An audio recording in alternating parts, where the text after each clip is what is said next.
I think the position we've found ourselves has probably shocked quite a few people, because last year we was in the bottom 4, so we was really disappointed, and we knew we had to be better than that, and we've absolutely done that, and I think it has come to a shock for some people, but not for us. We knew what we were capable of at the start of the season, and I feel like we're showing that week in, week out.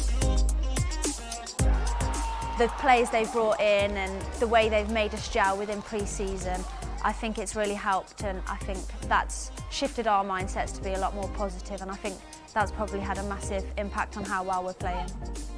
The club has become semi-professional this season. I feel like that's a big step for the club. And yeah, it's a big step in women's football. This club has got great backing, got great owners, and they want us to do well, which is always a positive. Every player is on board here and they know the vision and where we want to go, and everyone's on the same page. I've always said from the start I want to win the league. I haven't come here to just to pot about in a league. Yeah, I really want to push on and get some silverware. Maria Francis Jones ar y ddeuddi. Francis Jones yn mynd I hun ac yn taro'r trawst. We're a new team, but I feel like we don't look like it. I feel like we look like we've been playing together for years. Mae'r season so far di mynd yn dda iawn. Da ni probably I bob arall di wneud yn well nag oedden ni meddwl byddwn ni.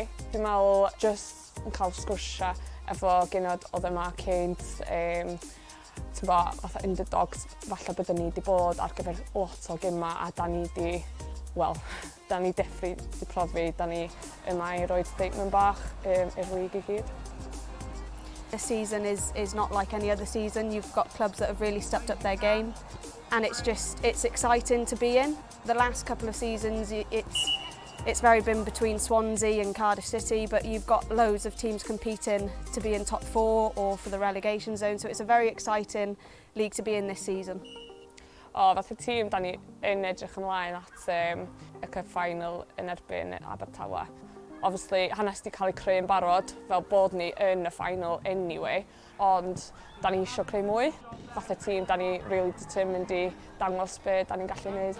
Swansea are a really strong team. I feel like there's a few players we'll probably be keeping an eye on, but as a whole, they're a very well put together team, and we know it's going to be difficult, but we know what we need to do, and we're ready and we're excited. I want all our teammates to remember that if we believe in, we can do it, and not to get our heads down if something goes wrong.